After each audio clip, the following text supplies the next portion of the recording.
প্রায় প্রতিদিনই আমার ভিডিওর কমেন্ট বক্সে অথবা হোয়াটসঅ্যাপে অথবা আমার পেজের মেসেঞ্জারে কেউ না কেউ এই মেসেজগুলো করে থাকে বা এই কমেন্ট করে থাকে যে দিদি আমার ভালোবাসার মানুষ স্বামী বা স্ত্রী হতে পারে, আমার প্রিয়জন, সে আমাকে ব্লক করে দিয়েছে, এমন কোনো রাস্তা রাখিনি তার সঙ্গে আমি যোগাযোগ করতে পারি। অথবা কেউ কেউ এমন কমেন্টও করে যে সে মন চাইলে আমাকে ব্লক করে, মন চাইলে সে ব্লক খুলে দেয়, সে যেন ব্লক করে আমার সঙ্গে খেলা খেলছে। এই ধরনের সমস্যায় যদি তুমি থেকে থাকো তাহলে আজকের ভিডিওটি তোমার জন্য। আর শুরুতেই আমি যে কথাটি বলবো যে ব্লক করলে তুমি কি করবে বা কি করলে সে ব্লক খুলবে, তার চাইতে বড় কথা সে তোমাকে ব্লক করেছে কেন। তুমি যদি কারণটা জানতে পারো তাহলে কিন্তু সমাধানও তুমি সহজে বের করতে পারবে। কারণ সব কারণে তো সব সমাধান চলবে না বা খাটবে না, তাই না? এটা তুমি নিজেও বোঝো। তো তোমাকে আগে জানতে হবে যে তোমাকে যে সে ব্লক করছে তার পেছনে কারণটা কী। আজকে আমি তোমাকে ব্লক করার কারণগুলো এবং সমাধানের পথ দেখিয়ে দেব। সেই মানুষটি তোমাকে 24 ঘন্টার মধ্যে, 24 ঘন্টার মধ্যে সে ব্লক খুলে তোমাকে কল করতে বাধ্য হবে, সে নিজে তোমাকে কল করবে। তাই তুমি পুরো ভিডিওটি ভালো করে শোনো, বোঝার চেষ্টা করো এবং আমি যে কাজটি করতে বলি সেই কাজটি মনোযোগ সহকারে করো। দীপান্বিতা ফর ইউ ইউটিউব চ্যানেলের পক্ষ থেকে সবাইকে শুভেচ্ছা জানাচ্ছি। আমি দীপান্বিতা রায়, আমি একজন রিলেশনশিপ কনসালট্যান্ট। আজকে আমি তোমাদের সঙ্গে এমন একটি গুরুত্বপূর্ণ বিষয় নিয়ে কথা বলতে যাচ্ছি যে বিষয়টি আমাদের জীবনে, প্রত্যেকটি মানুষের জীবনে কখনো না কখনো ঘটবেই। তার মানে আমাদের প্রিয় মানুষেরা কখনো না কখনো আমাদেরকে ব্লক করবেই। দেখো, সেই সময়টা কিন্তু অনেক ভালো ছিল, যখন ল্যান্ড ফোন ছিল, তখন কেউ আমাদেরকে ব্লক করতে পারতো না, কারণ ব্লক করার কোনো অপশনই তখন রাখা ছিল না। তাই প্রযুক্তি যত উন্নত হচ্ছে, আমাদের জীবন ধারণ যত উন্নত হচ্ছে, তত প্রযুক্তির অপব্যবহারও হচ্ছে। আমরা কষ্টও তাই পাচ্ছি আমাদের প্রিয়জনের কাছ থেকে অনেক বেশি করে। ব্লক কিন্তু তারই একটি পার্ট। প্রথমেই আমি আলোচনা করব কেউ যখন কাউকে ব্লক করে দেয় তার পেছনে কি কি কারণ থাকতে পারে। 1 নম্বর কারণ, যদি কারো ভেতরে ইগো বেশি থাকে, সেই মানুষটি অপর দিকের মানুষটিকে ব্লক করে দিয়ে তার ইগো স্যাটিসফ্যাকশান করার চেষ্টা করতে পারে। সে হয়তো এটাই দেখতে চায় যে অপর দিকের মানুষটি তার জন্য কতটা অস্থির হয়, তাকে ব্লক করে দিলে সে কতটা ভেঙে পড়ে, মানে ওই দিকের মানুষটি তার প্রতি কতটা দুর্বল, এটা দেখে সে মজা নেয়, এটা দেখে সে তার ইগোটাকে স্যাটিসফাই করে। সে এটাই ভাবতে শুরু করে যে বাহ, ওই মানুষটি তো আমার উপরে অনেক দুর্বল, ওই মানুষটি তো আমাকে ছাড়া চরমভাবে ভেঙে পড়ে। এখান থেকে সে জয়ের আনন্দ নেয়, সে তৃপ্তি নেয়।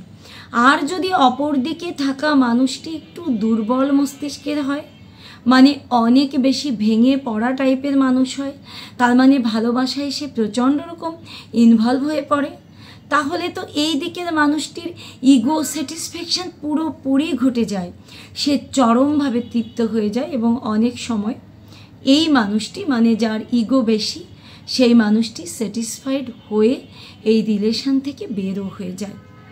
এই মানুষগুলোর ভেতরে আসলে নেতিবাচক একটি ধ্যান ধারণা বা নেতিবাচক একটি প্রবৃত্তি কাজ করে। 2 নম্বর কারণ, তুমি যদি তোমার ভালোবাসার মানুষটিকে খুব বেশি করে দুর্বলতা প্রকাশ করে ফেলো। 1 নম্বর কারণের সঙ্গে 2 নম্বর কারণের অনেকটা মিল আছে, কিন্তু এখানে পার্থক্য হচ্ছে যে 2 নম্বর কারণে মানুষটির ইগো বেশি না থাকলেও অপরদিকের মানুষটি যখন খুব বেশি দুর্বলতা দেখায়, ভেঙে পড়ে, ওই মানুষটিকে ছাড়া চলতে পারে না, বাঁচতে পারে না, খুব বেশি দুর্বলতা দেখিয়ে ফেলে, তখন ওই মানুষটির, মানে যে মানুষটির প্রতি দুর্বলতা দেখানো হলো বা দেখানো হচ্ছে, সেই মানুষটি অনেক বেশি স্যাটিসফাইড হয়ে যায়।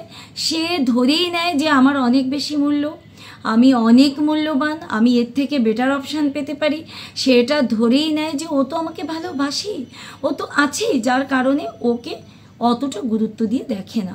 ওই মানুষটি একটু ভুল করলেই সাথে সাথে ব্লক করে দেয়, ইচ্ছে মতো ব্লক করে, ইচ্ছে মতো ব্লক খুলে, এবং সে অপর দিকে অনুনয় বিনয় এই সমস্ত পেতে খুব মজা পায়, খুব পছন্দ করে, কারণ সে অনেক বেশি পেয়ে গেছে, তার হারানোর কোনো ভয় নেই। অনেক সময় দেখা যায় যে তুমি হয়তো তোমার ভালোবাসার মানুষটির প্রতি খুব বেশি পজিটিভ হয়ে যাও, মানে তুমি তাকে চোখে হারাও, তুমি তার একটুখানি দূরত্ব সহ্য করতে পারো না। সে অন্য কারোর সঙ্গে দেখা করতে গেলে, অন্য কারোর সঙ্গে সময় কাটালে তোমার একেবারেই সহ্য হয় না, তুমি বারবার তাকে আয়ত্ত করতে চাও, সে কোথায় গেল, কার সঙ্গে দেখা করলো, এই ব্যাপারগুলোতে বাধা দিতে থাকো, তুমি এক প্রকার তাকে সন্দেহ করতে থাকো। যখন তুমি এই ধরনের আচরণ করো তখন ওই মানুষটি বিরক্ত হয়, ওই মানুষটির তোমার কল পেলেই এক ধরনের অস্বস্তি কাজ করে, ভয় কাজ করে, যে এই বুঝি এ আমাকে সন্দেহ করলো, এই বুঝি এ আমাকে আমার স্বাভাবিক জীবনযাত্রায় বাধা দিল। এই ভয় থেকে সেই মানুষটি তোমাকে ব্লক করে দিতে পারে। আর চতুর্থ যে কারণটি ঘটতে পারে সেটা হচ্ছে, দুইজন মানুষের রিলেশনের ক্ষেত্রে একজন যখন অন্য কোনো তৃতীয় ব্যক্তির প্রেমে পড়ে, অন্য কোনো তৃতীয় মানুষকে নিয়ে ঘর বাঁধার বা সম্পর্ক করার স্বপ্ন দেখতে থাকে, তখন সে আগের সম্পর্কের মানুষটাকে অবহেলা করে, ইগনোর করে এবং এক পর্যায়ে ব্লক করে দিতে পারে। এক্ষেত্রে এই ঘটনাটি কিন্তু একদিনে ঘটে না, এটা একটি লং টার্ম প্রসেস। তো আমার এই চ্যানেলে এরকম অনেক ভিডিও আছে যে তোমার পার্টনার তোমাকে চিট করছে কিনা, তোমার আড়ালে অন্য কারোর সঙ্গে সম্পর্কে জড়িয়েছে কিনা, তুমি কিভাবে বুঝবে, তুমি কি করবে। তো এই চতুর্থ যে কারণটি, এটা ব্লক করা হচ্ছে লাস্ট স্টেজ। তো এটা লাস্ট স্টেজে গিয়েই কেবলমাত্র তুমি যদি ব্যবস্থা নাও তাহলে কাজ হবে না, তোমাকে অনেক আগে থেকে বুঝতে হবে এবং অনেক আগে থেকে তোমাকে ব্যবস্থা নিতে হবে। আর প্রথম যে তিনটি কারণ আমি বললাম, এই তিনটি কারণের ক্ষেত্রে আমি তোমাকে এখন চমৎকার সমাধান দেব। এই সমাধানটি 100% কাজ করবে, সে তোমার জীবনে ফিরে আসবেই, সে নিজে থেকে 24 ঘন্টার মধ্যে তোমাকে কল করবেই, আমি তোমাকে গ্যারান্টি দিচ্ছি, সে নিজে তোমাকে কল করবেই। এবারে আমি সমাধান নিয়ে আলোচনা করব। এতক্ষণ তোমরা যে সমাধানের আশায় প্রত্যাশায় বসে আছো বা ভিডিওটি কন্টিনিউ করে যাচ্ছ, আমি এখন এই মুহূর্তে সেই সমাধানে যাচ্ছি। সে তোমাকে ব্লক করে দিলে প্রথমেই তুমি যেটা করবে, সে তোমাকে ব্লক করে দিলে তুমি অন্য কোনো নম্বর থেকে তাকে কল, মেসেজ কিচ্ছু করবে না, তুমি একেবারে নীরব হয়ে যাবে। তুমি তাকে ভাবতে দাও, সে ভাবুক যে কি ব্যাপার, আমি তাকে ব্লক করে দিলাম কিন্তু সে কোনো প্রকার কোনো চেষ্টাই করছে না, মানেটা কি? এইখানে তার ব্রেনের মধ্যে তোমাকে রিভার্স সাইকোলজি ক্রিয়েট করতে হবে। তার ব্রেনের মধ্যে একটি রিভার্স সাইকোলজি ক্রিয়েট হয়ে যাবে, সে এটাই ভাবতে শুরু করবে যে কি ব্যাপারটা কি, আমি ওকে ব্লক করলাম, ওর তো অস্থির হয়ে যাওয়ার কথা, ওর তো বিভিন্ন নাম্বার থেকে কল দেওয়ার কথা কিংবা SMS করার কথা। দেখো, ফোন নাম্বারে কিন্তু ব্লক করার পরেও SMS করলে SMS আসে এবং দেখা যায় ডিরেক্ট ফোন নাম্বারে। তো সে ভাববে যে আমি হোয়াটসঅ্যাপে, মেসেঞ্জারে বা অন্য যেসব মিডিয়ায় আমি ব্লক করেছি, কিন্তু তারপরেও সে তো ফোনে আমাকে মেসেজ করতে পারে, সে তো অন্য নাম্বার থেকে আমাকে কল করতে পারে, সে থেমে গেল কেন? তার তো থেমে যাওয়ার কথা নয়, সে তো আমার জন্য পাগল, আমি তাকে ব্লক করে দিলে সে স্থির আছে কেমন করে? তখন ওর মধ্যে কিন্তু একটি যন্ত্রণা কাজ করতে শুরু করবে, ও নিজেই তোমাকে কল করার জন্য অস্থির হয়ে উঠবে। 2 নম্বর পয়েন্ট, তাকে বুঝতেই দেবে না যে তুমি মানসিকভাবে ভেঙে পড়েছো। হতে পারে তোমাদের দুজনের দেখা হয়, মানে তোমরা হয়তো কলিগ বা একই সঙ্গে পড়াশোনা করো, অথবা তোমরা এমন কোনো সংগঠনে রয়েছো যেখানে তোমরা একই সঙ্গে গান বাজনা বা থিয়েটার করো।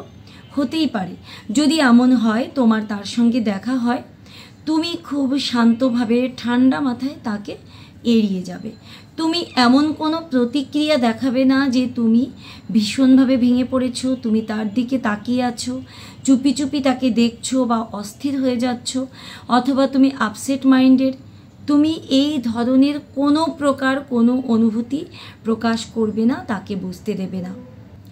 3 নম্বর পয়েন্ট, নিজেকে মিস্ট্রিয়াস তৈরি করো। তোমাদের সম্পর্কের শুরু থেকেই তুমি নিজেকে খুব বেশি প্রকাশ করে দেবে না, সব সময় নিজের মধ্যে একটি মিস্ট্রি রাখবে, সে যেন তোমাকে ক্লিয়ার করে বুঝতে না পারে। আর ব্লক করার পরেও তুমি নিজেকে মিস্ট্রিয়াস রাখার চেষ্টা করো।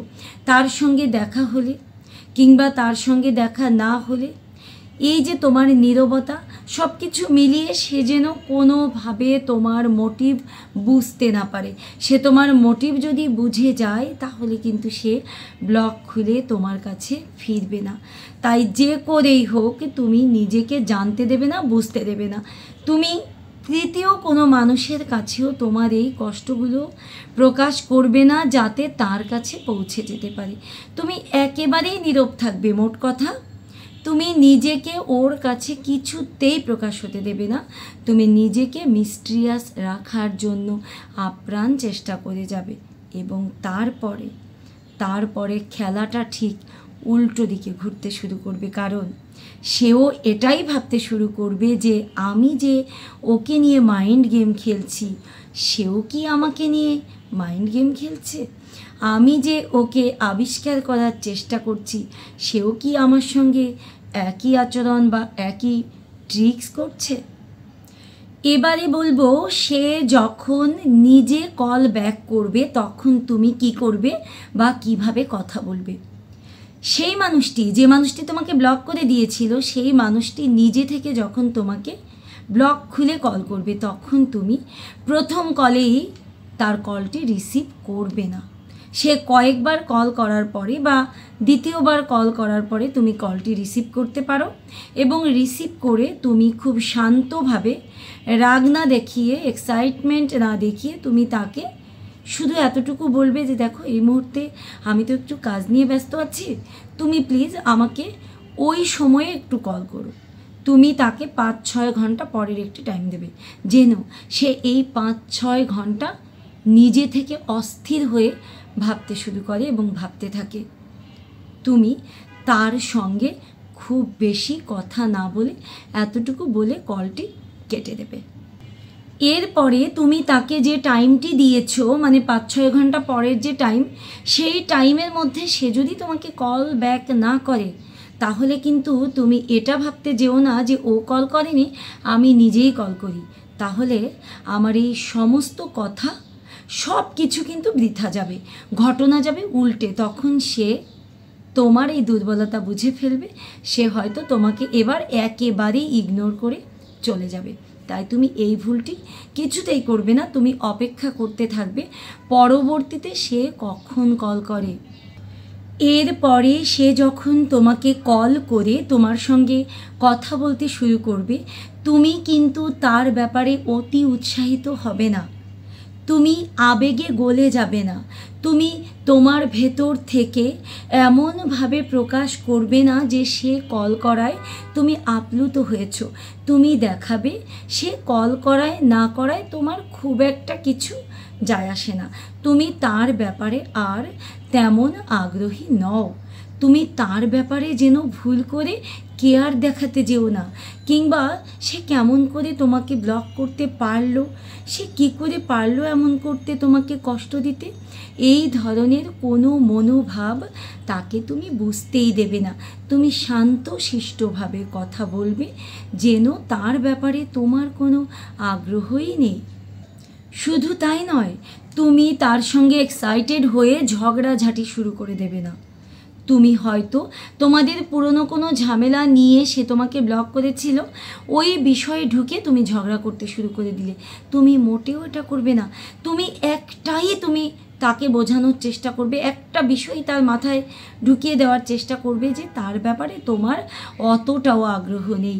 সে যে এতদিন ধরে ভেবে আসছিল যে তুমি তার ব্যাপারে পাগল মরিয়া, তার জন্য তোমার মাথা নষ্ট, এটা তার মাথা থেকে তুমি দূর করে দেবে। তুমি শান্ত থাকবে, তুমি স্থিরভাবে কথা বলবে, তুমি তাকে গুরুত্ব দেবে না, পুরো খেলাটাকে তুমি এবার ঘুরিয়ে দেবে। তাহলে দেখবে সেই মানুষটি কোনো দিনও তোমাকে আর গুরুত্বহীন করবে না, ইগনোর করবে না, তোমাকে ব্লক করার কথা সে চিন্তাও করবে না, উল্টো সে তোমার প্রতি দুর্বল হবে। পরিশেষে তোমাকে বা তোমাদের সবার উদ্দেশ্যে আমি একটি কথাই বলবো, দেখো সম্পর্কে ঝামেলা হতেই পারে, কিন্তু ব্লক করা এটা কিন্তু কোনো ভালো দিক নয়, এটা কোনো ভালো কাজ নয়। তুমিও কিন্তু কখনোই এই ব্লক করার ভেতরে যাবে না। যদি তার সঙ্গে ঝামেলা হয় সরাসরি আলোচনা করো, সরাসরি তার সঙ্গে কথা বলো, কিন্তু ব্লক কেন? ব্লক একটি বাচ্চা সুলভ আচরণ এবং পাগলামি ছাড়া আর কিছুই নয়। এই ভিডিওটি যদি ভালো লেগে থাকে প্লিজ এক্ষুনি একটি লাইক ও কমেন্ট করে দাও। আর হ্যাঁ, ভিডিওটি কিন্তু শেয়ার করতে ভুলবে না। দেখো এই ভিডিওটি তোমার যদি কাজে নাও লাগে, মানে আজকে যদি কাজে নাও লাগে, ভবিষ্যতে কিন্তু কাজে লাগবে, প্লাস তোমার বন্ধু বান্ধব যারা এই মুহূর্তে এই ধরনের সমস্যা আছে তাদের ক্ষেত্রে কিন্তু কাজে লাগবে, তাই তুমি তাদেরকে ভিডিওটি শেয়ার করে দেবে। আর চ্যানেলটি সাবস্ক্রাইব না করা থাকলে আমি তোমাদেরকে আর অনুরোধ করব না।